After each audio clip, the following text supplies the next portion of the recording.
Bueno, seguimos en Súbase al Metal Radio 88.4 FM ya después de solucionar unos pequeños problemillas técnicos. Seguimos aquí con nuestra banda invitada, los señores de Contra el Sistema. Bueno, estábamos hablando de... Siempre la pregunta que hacemos, ustedes como músicos, como punkeros, rockeros, como músicos, ¿qué bandas recomendarían desde la escena de Bogotá, de Colombia, bandas nacionales? ¿Qué bandas les han gustado?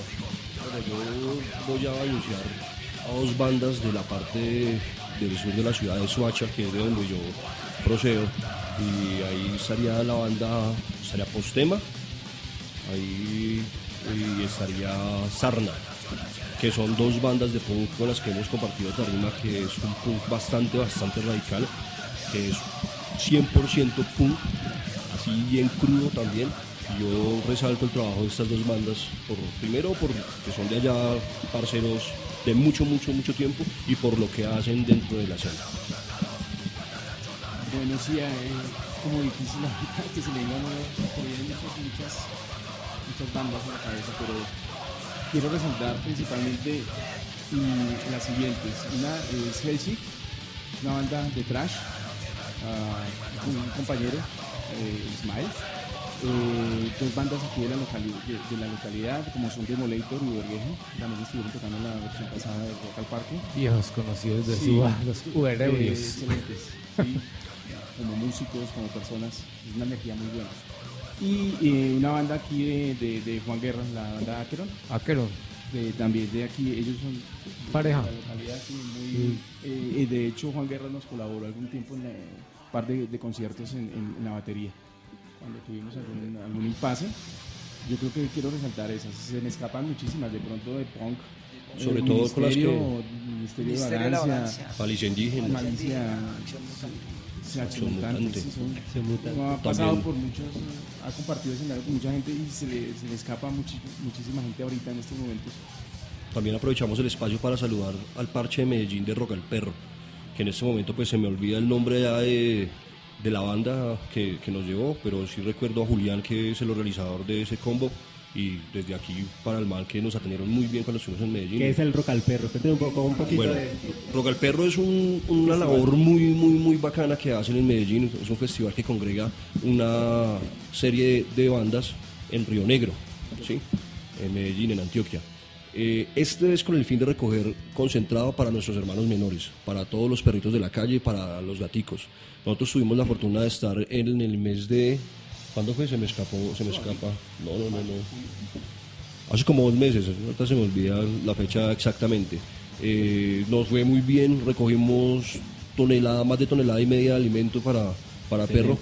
Ver la escena en Medellín es algo bastante diferente a ver la escena aquí en Bogotá, en el sentido de que fue bastante grato ver que no hubo un solo policía en todo el desarrollo del evento, por ningún lado. La gente se comporta muy bien. Todos son con el compañerismo, la parcerada por delante. La gente allá, cuando llegamos, mejor dicho, todo estuvo muy galante. Ahora, la coordinación del evento como tal, genial.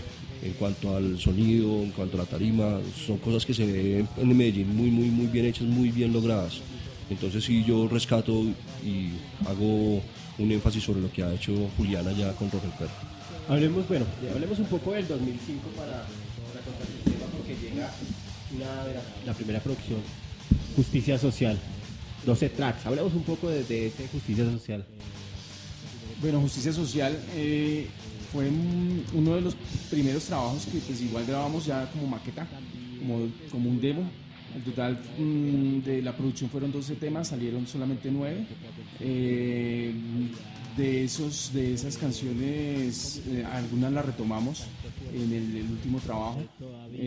Fue un trabajo muy directo, muy crudo, el sonido muy ¿cómo explicarlo? De garaje. Sí. ¿Cómo fue la grabación? Básico. ¿Dónde grabaron o qué? Grabamos en un estudio de un amigo, de Javier. Yo creo que esas 12 canciones las grabamos en 2 horas y media, 3 tal vez, con voces, coros, todo, porque pues era todo directo, no era que primero grabamos esto, después todo, no, bloque. fue todo directo en bloque y lo único que grabamos fue la voz de una. Ese trabajo, ese trabajo sacamos aproximadamente como unas 50 copias, no sabemos de esas copias, yo no tengo. ¿Qué malos terminaron? No se sabe qué difusión se le dio. Eso se regaló. El hecho es que no existen copias en ningún lado en este momento de ese trabajo. ¿Ninguno tiene una copia? No. ¿Manuel tampoco? No, tenemos lo que nosotros hicimos como tal lo tenemos en archivos, pero de lo que es físico, no. Nosotros regalamos, se distribuyó eso en amigos, familiares, pero no, ni siquiera nosotros tenemos ese...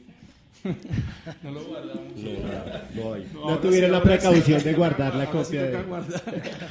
Ahora sí toca guardar uno. La preocupación por producir, ¿no? Sacar un álbum, dejar algo físico, dejar algo de lo que uno hace. La vida da muchas vueltas, ¿no? Sí, claro, y la carestía está ahí presente día con día. Entonces, pues es menester dejar huella de alguna forma, en algún sentido. Entonces, pues en ese momento fue la manera en la que se pudo hacer y pues se obtuvo ese trabajo en físico con el tiraje que dice Juan Carlos, unas muy pocas copias de las que no sabemos.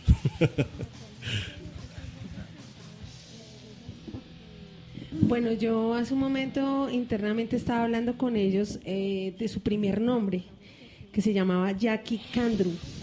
Sí, quiero saber por qué ese nombre, de dónde nació ese nombre, por qué ese primer nombre.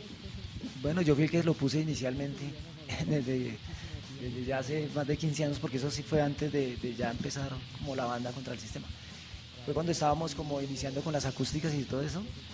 Y es más, ahorita todavía hay un grupo muy de punqueros bien del centro, de los que uno llamaba radicales. No sé qué, los radicales, que todavía nos ven y nos dicen, tengo hambre, y nos dicen el nombre ese. Y ellos si nosotros decimos es contra el sistema, y ellos dicen, no, para nosotros es Jackie Candru. Jackie Candru es en lengua Bijao. es tengo hambre, entonces era como ese grito desgarrador de tengo hambre. O sea, entonces era como algo muy directo, lo que uno veía en esa época, como viendo como la escena también. Bueno, yo leí sobre ustedes y sus toques y los festivales en los que han estado. Gracias. Y hay un festival que se llama Pum Grita contra el Hambre. Ustedes Sí. estuvieron allá en el municipio de Soacha. Yo quiero que me hablen específicamente este festival, para quién va o qué, a Bueno, quién esto ayuda. fue un festival que se gestó una única vez, infortunadamente. Lo lideró, ¿cómo se llama? Arnold, no recuerdo el apellido del hombre. Oscar Iván Rojas, que es mi gran parcero. Fueron como las dos cabezas ahí, junto con el grupo que estaba nombrándoles antes, Sarna, Camilo y Germán. Esas fueron las personas como lo que gestaron ese movimiento y ese festival. Se realizó en el Coliseo de Soacha. Se tuvo una excelente acogida, fueron alrededor de 2.000 personas y se recogieron como 2 toneladas de alimento. Ese era el objetivo. Eso era para las personas. Ese era para hacer mercados, para llevar a la parte de Ciudadela Sucre. Allá fue, entonces contra el sistema fuimos a participar, infortunadamente por una cantidad de coordinaciones y más bien como descoordinaciones en ese momento. Fuimos a acompañar y a estar allí porque pues en realidad no pudimos tocar. Trajeron a GP de Medellín esa vez, que fueron como el cabeza de cartel para ese festival.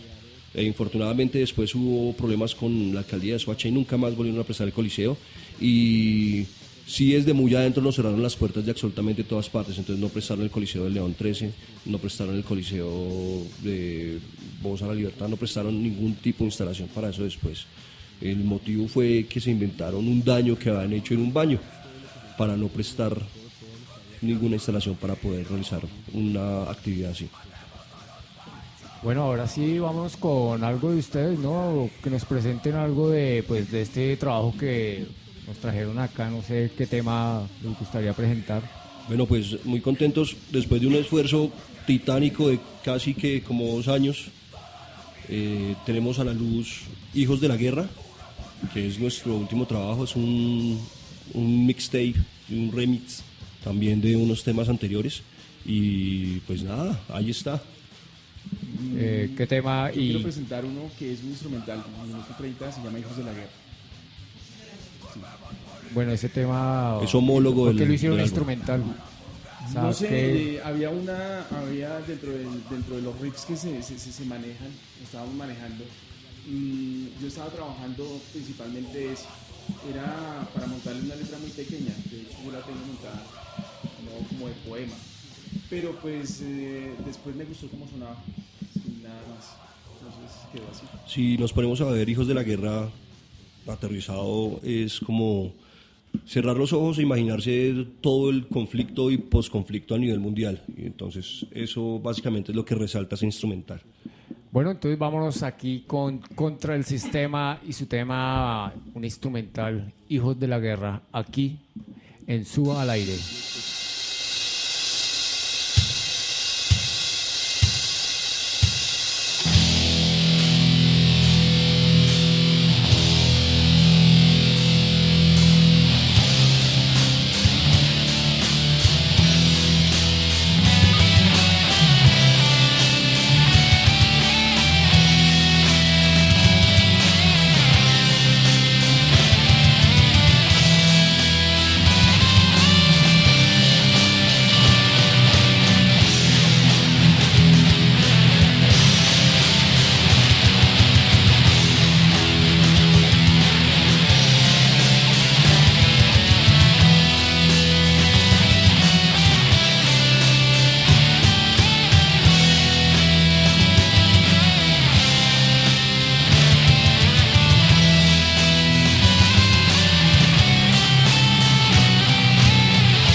Seguimos aquí en su base al Metal Radio y bueno, escuchamos ahí la instrumental Hijos de la Guerra. Bueno, vamos ahí con el otro tema que venía, pero queremos primero que nos cuenten ese tema, de qué se trata. Depredador. Bueno, esa letra surge también de ver tanta miseria, ¿no? De haber, ahí nombramos hasta los ancianos con los cultos de la miseria, los niños que nacen en la guerra, pues, producto de tanta violencia.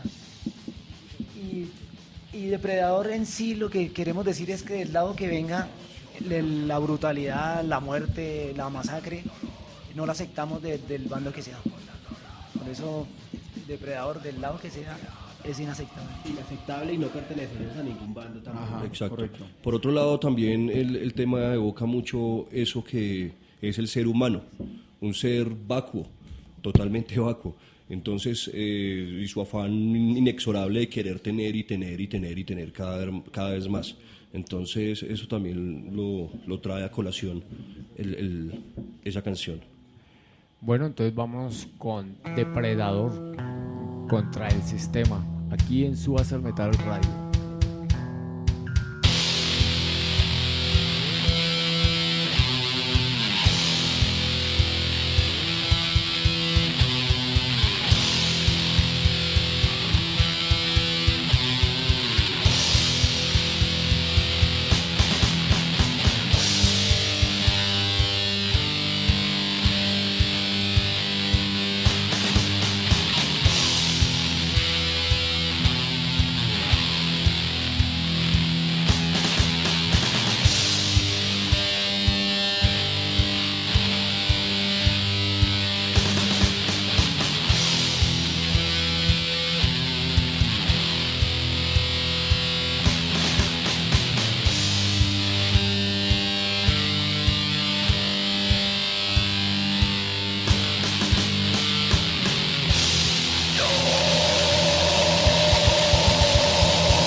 Bueno, seguimos aquí en Súbase al Metal Radio 88.4 FM.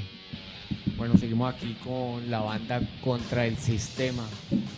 Bueno, quería preguntarles, en el comienzo de los 60, 70 se hablaba de una actitud punk, todo lo que iba en contra de lo que, digamos, era normal en esa época, se le llamó punk.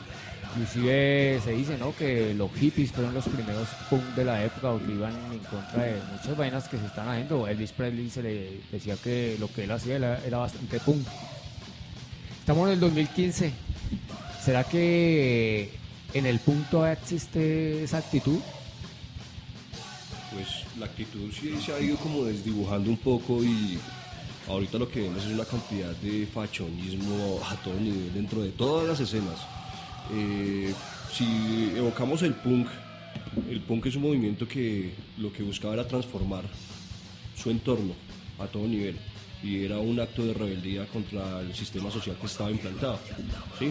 Eso por el lado a nivel, pues, de su, digamos, parecer político.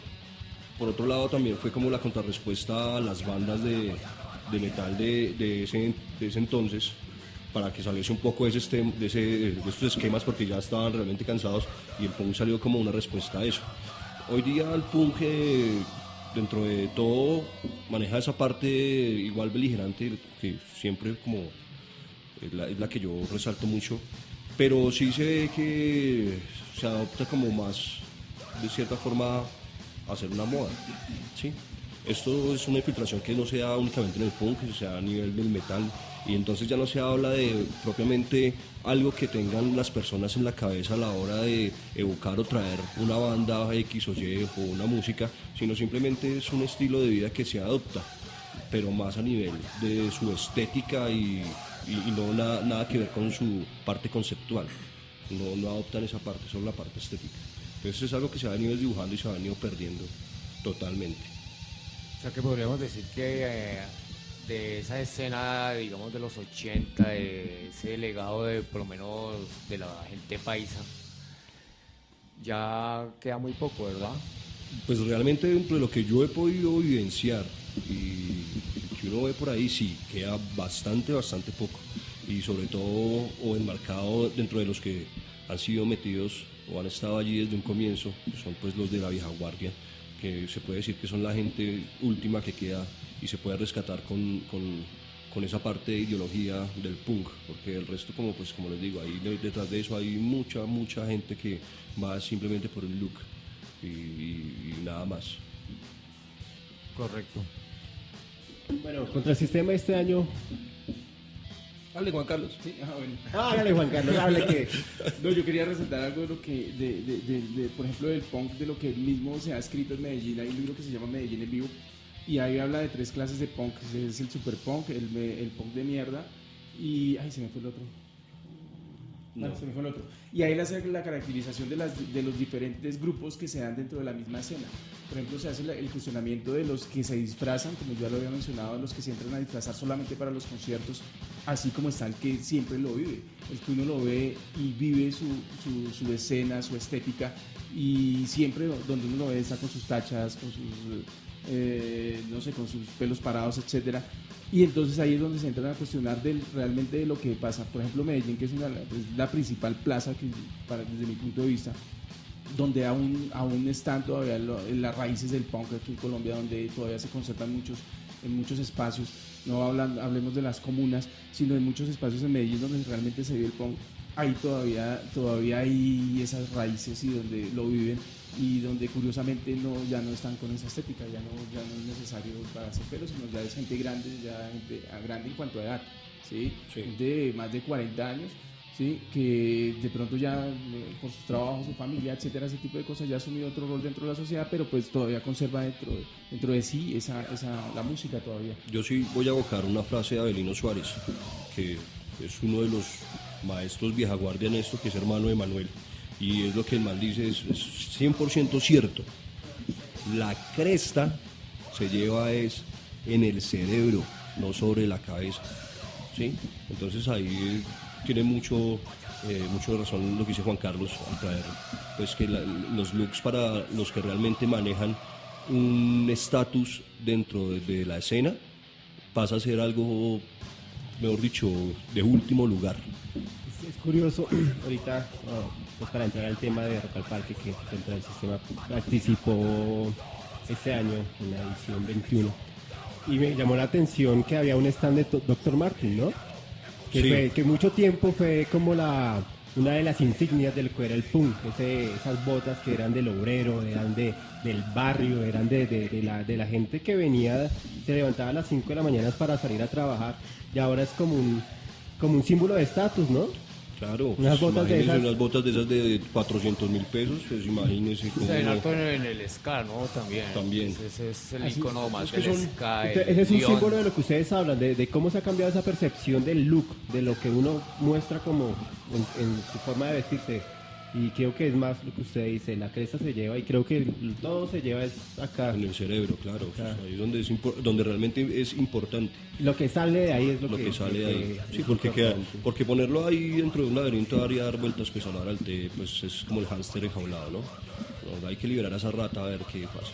Sí, y los inicios del punk nunca fueron así, ¿no? De cresta ni nada, fueron así como ustedes, gente común y corriente, cantando punk, haciendo punk, y lo importante era lo que yo les hablaba hace rato, en esa época, ¿no? La actitud. Y la música, pues sí, como hablaba usted, fue la contrarrespuesta a ese rock canzón que se volvió de bandas como Deep Purple, que eran temas de 20 minutos, a convertir a temas de 3 minutos, con un sonido muy a lo Chuck Berry, a lo viejo. pero en esa época todavía no se veía nada de eso de la cresta ni nada de eso. Fue como una deformación más adelante del original punk que venía de Inglaterra, de Estados Unidos. Sí, como todo, a todo nivel siempre sufren transformaciones que son más para mal, ¿no? Y eso ahí es donde entra, por ejemplo, lo que estamos hablando de las Dr. Martens, ¿no?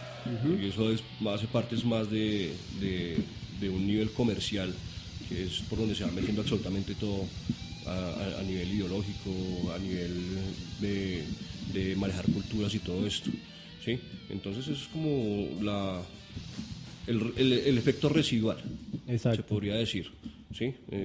Que hace parte de estos looks y esto. Por ejemplo, yo quiero resaltar, ya que están hablando de botas, eran las botas de la época eran las botas grulla, que eran las botas industriales. Y uno les quitaba la puntera venía de acero y uno les quitaba la punta cuero, para que La dejaba bien brillantico, bien brillantico. Y esas eran botas industriales. Eso es curioso.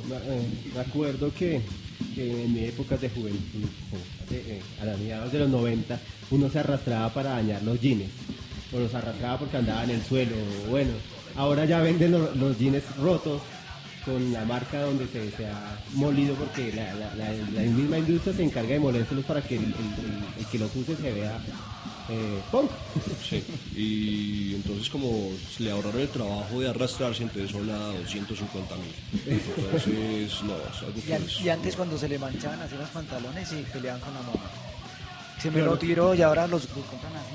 Sí, ahora ese es el look, ese es el estilo urbano y cuesta un montón de plata. Solamente por lo que usted dice, porque la industria se da cuenta y le ahorra la pereza. Exacto. No, y no es tanto ni siquiera la pereza, ¿no? Sino que es una forma de ellos enajenar. Ellos van enajenando a través de los medios de producción, a través de los medios audiovisuales, filtrándose a través de la música también, y lo van convirtiéndose en un emporio. ¿Para quién? Para unos poquitos allá, que son los que manejan los hilos de una cantidad de cosas.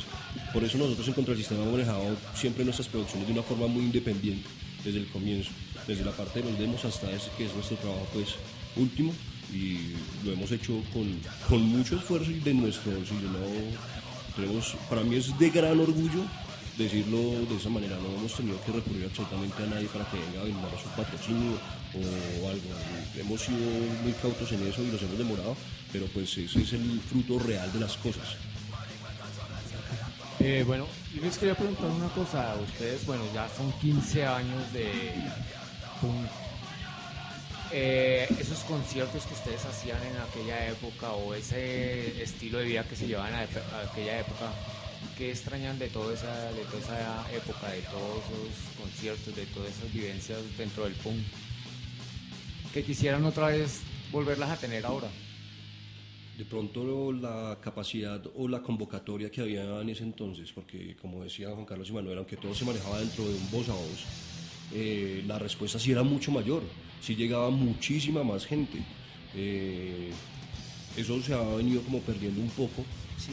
Los parches que se hacen ahora, de pronto, así traigan bandas de cartel muy firmes, se ve que no existe mucha afluencia. Se ha perdido como un poco eso. Yo creo que sería como de mi parte lo a resaltar. Si hoy día, pongamos, es más, se vio aquí en el concierto de la 80 donde tocó Ira, que con un espacio tan grande, con un excelente sonido, y nadie asiste a esos eventos siendo gratis. Ya se pierde. Sí, yo también comparto mis compañeros en cuanto a que hoy en día se facilitan los recursos, las localidades están invirtiendo demasiado dinero, no solo en convocatorias, sino también en movilizar bandas, y la gente no va. Que eso es algo de lo que sí se extraña de esa época, como decía Guillermo, esa época aún siendo voz a voz, y que los espacios no eran los más adecuados. Exacto. Una casa desocupada con 2-3 amplificadores pequeños, y se organizaban los eventos y era cada 8 días, o sea, viernes, sábado. Llegaban Sí, 200, 300. Entonces eso uno se ha perdido bastante. Y hablando un poco de eso, Rock al Parque, que se ha convertido en una insignia del movimiento rock prácticamente acá hablemos un poco de la participación de este año. ¿Llegan invitados? Sí, fuimos invitados por la localidad de Barrios Unidos, de parte de Metal Unidos, encabezada por, valga la redundancia, el cabezón. Hay un saludo para el parcero, de donde quiera que esté. Y pues fue un proceso alrededor de 2 años donde hemos estado incursionando en todas las actividades de Metal Unidos. Entonces el año pasado tuvimos la gran fortuna también de estar en un espacio muy chimba como es la Media Torta. Ahí estuvimos en Festival de Festivales. Y pues eso fue como el abrebocas para este año desembocar en lo que fue la edición 21 de Rock al Parque. Fuimos invitados allí. ¿Qué esperaban ustedes de ese monstruo, de esa tarima? ¿Qué esperaban ustedes del público? ¿En Rock al Parque? Sí, en Rock al Parque. Uy, pues la verdad sí esperábamos mucho. Fue retribuido de una forma brutal. La banda salió a despellejarse, eso fue lo que hicimos, porque nos debemos a ellos. Fue la familia, ¿sí? Que eso es algo muy importante, que ellos han estado ahí desde hace como 20 años, ¿sí o no, Manuel? Sí, claro. Manuel, me imagino que ya tiene hijos grandes. Yo tengo una hija de 23 años. ¿Y comparte el gusto por la música? Sí. ¿O lo acompaña por lo menos? ¿Sabe quién es Manuel? En todo lado me acompaña, ella siempre está conmigo. Qué bien. Y eso es algo que hemos visto últimamente, y no es porque uno sea mayor o menor, sino ya los hijos de los amigos están grandes, están haciendo música y están acompañando al papá a hacer música. Ya no es cuestión del metalero, el punkero, sino de la familia, de ese acompañe, de ese gusto por... De pronto hay unos que no comparten mucho el gusto, pero sí comparten la vivencia de hacer música. Y es bacano. Bueno, Rock al Parque, se montaron en ese monstruo. ¿Cómo se veían allá? No, pues no sé, porque yo estaba a la montar la tarima, ya tocaba preguntarle al que estaba allá al otro lado. A ver, Pero ¿cómo se veían ustedes?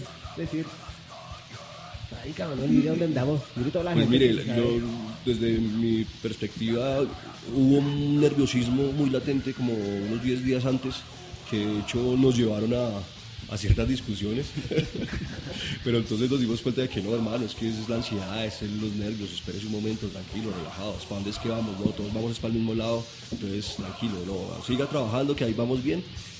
Cuando se vino el momento, pues fue algo muy bacano, ya como que todos estábamos montados ahí y sabemos que eso no tenía reversa, ¿sí? Entonces, ¿qué hace usted? No, pues hermano, hay que ir Ya metió la cabeza. hay que ir a hacer lo que se debe hacer, y eso fue lo que fuimos a hacer. Afortunadamente todo salió muy bien. De parte del público, toda la gente que fue, toda la gente que se da uno cuenta de que sí siguen la banda desde hace muchos años, porque van a vitorear los temas que uno va cantando, la gente los está cantando también allá afuera. No fue un tema, 2 temas, se los cantaron todos de lado a lado. Muy espectacular ver cómo se arman 3 licuadoras de la muerte allá afuera en un momento, en ese toque, que hay un cubrimiento de Idartes, un video muy chévere que ahí lo encuentran por el Facebook de Control del Sistema, ahí está montadito, y ver cómo, por ejemplo, también de la UN, el director de la emisora de la UN, me coloca un mensaje muy bacano y me dice, uy, hermano, los felicito, la verdad me sorprendieron. Y fue como que lo que pasó con todo el mundo, inclusive con nosotros mismos, ¿sí? Eso no es que... no demuestra nada más sino el compromiso que uno tiene contra todo este tipo de actividades, y aún más contra las personas que han estado ahí siempre. A ellos nos debemos, a ellos, por ellos fue que salimos, y también un poquito más allá de eso, lo que siempre hemos recalcado, es como cansón con eso, pero es que el repetir es lo que nos hace como maquinar, y es la generación de conciencia. Entonces por ese lado vemos que estamos muy bien encaminados, que la hinchada es grande, que el proceso es algo que es brutal, ¿sí? Y que todo el mundo está allí, sobre todo con la parte de la antitaurina. Fue muy emotivo ver cómo en ese momento uno de los chicos que nos estaba colaborando sube y se pone el casco pues del torito y el carnaval de la ignorancia, y ver la respuesta del público allá al otro lado, y la gente se enloqueció. Entonces ver que uno está allí y mueve la gente, y la gente le responde, y le responde es con una contundencia que le llena a uno de verdad de un sentimiento que es algo muy indescriptible, como lo que estaba escribiendo en estos días, de agradecimiento a todas las personas que estuvieron liderando todo este proceso. Estamos, como decía en ese momento, como está ahí, estamos aún colapsados, ¿sí? bastante porque pues era algo que no se esperaba. Se daba cuenta de que las capacidades son inagotables, son infinitas y que estamos ahí para seguir hasta donde nos alcancen las fuerzas. Sí, por ejemplo, pues sí, de lo que Guillermo anota en cuanto a la antesala de Rock al Parque sí hubo tensión, pero yo creo que es normal, cuando uno tiene una responsabilidad tan tremenda como esa, no solo pues con nosotros mismos, el grupo, dar a conocer a muchísima gente que no nos ha escuchado, que no nos había escuchado, la organización, la misma organización que nos invita, la gente que siempre lo ha escuchado uno y nosotros, esa atención de que no se me rompa una cuerda, que ese tipo de cosas que es tan normal. Entonces me acuerdo que Manuel cuando sale en la parte de atrás, que hay el telón grande ahí, estaba tocando la banda anterior, no recuerdo cómo se llamaba, bueno, no recuerdo la banda anterior a nosotros, una banda española, no la recuerdo. Y entonces Manuel me llama, sí, saca la cabeza por la cortina, me llama y yo salgo. Claro, con esa mano de cabezas allá al frente. Claro, o sea, esa es la responsabilidad, yo lo primero que digo.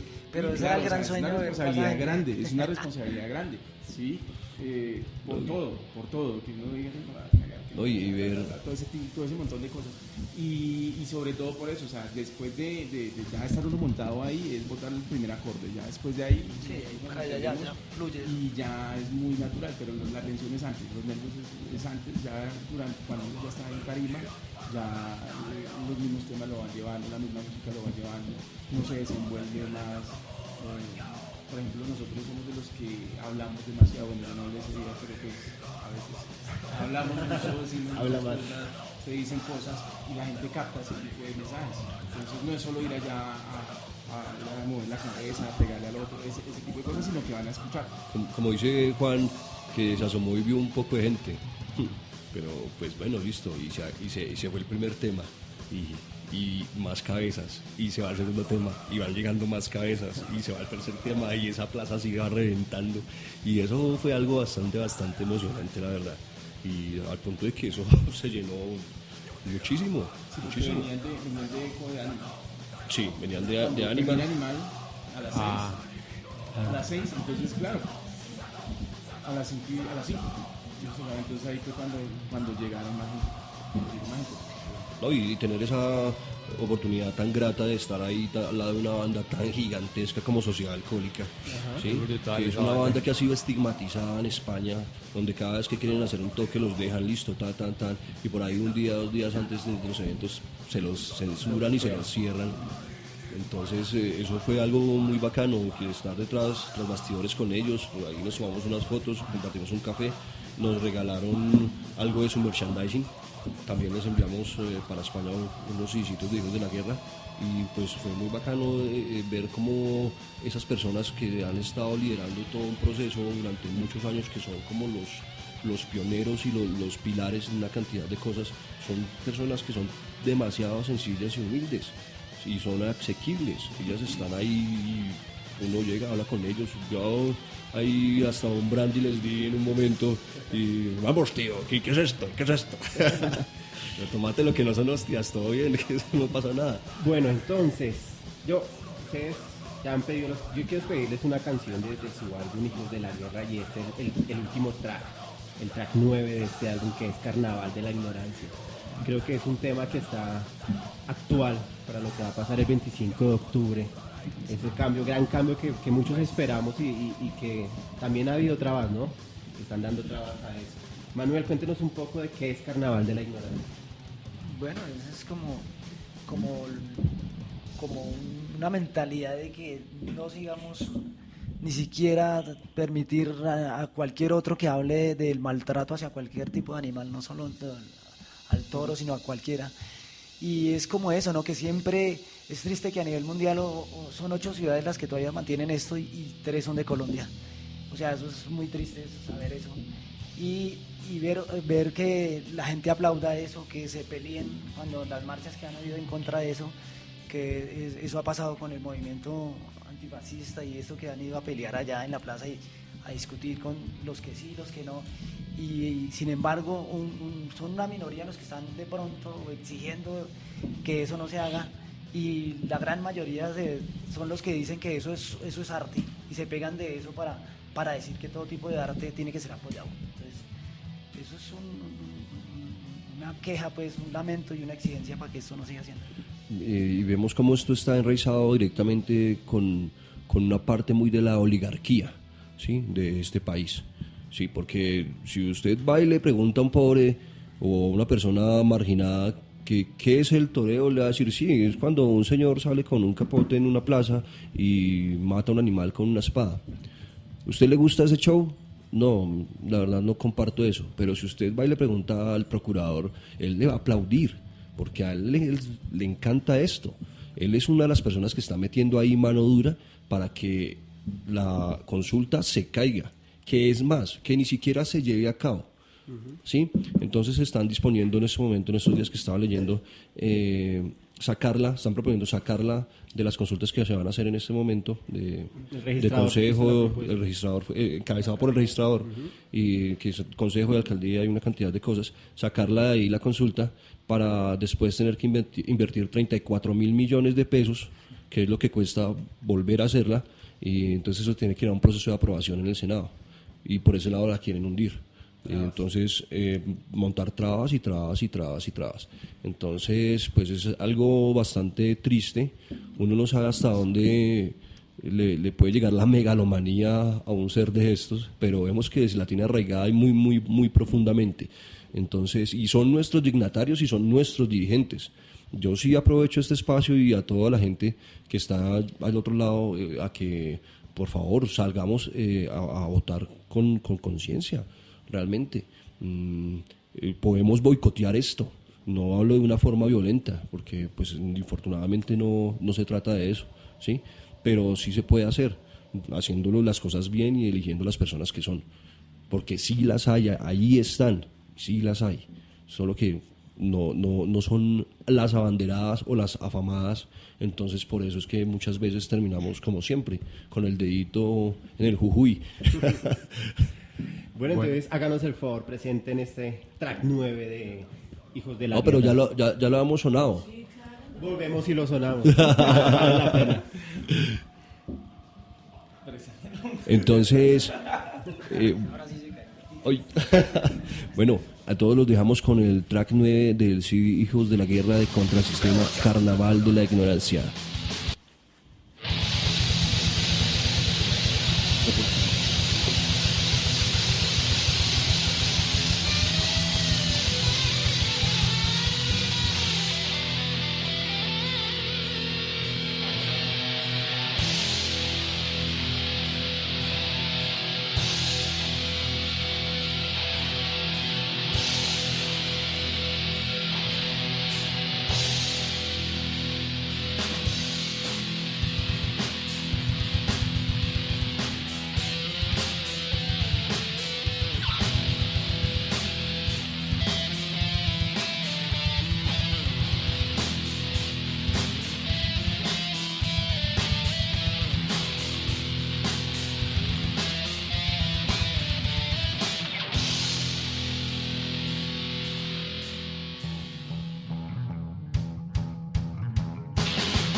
Bueno, seguimos aquí en Súbase al Metal Radio hoy pues con nuestra segunda banda de punk aquí en Suba al Aire. Bueno, muchachos, seguimos aquí con ustedes. Hablemos, llega el 2015 para Contra el Sistema y aparece Hijos de la Guerra. ¿Qué es Hijos de la Guerra? Bueno, pues Hijos de la Guerra en sí es ver una etapa ya madura de la banda, donde se ha encontrado un sonido, donde se ha encontrado la fuerza y básicamente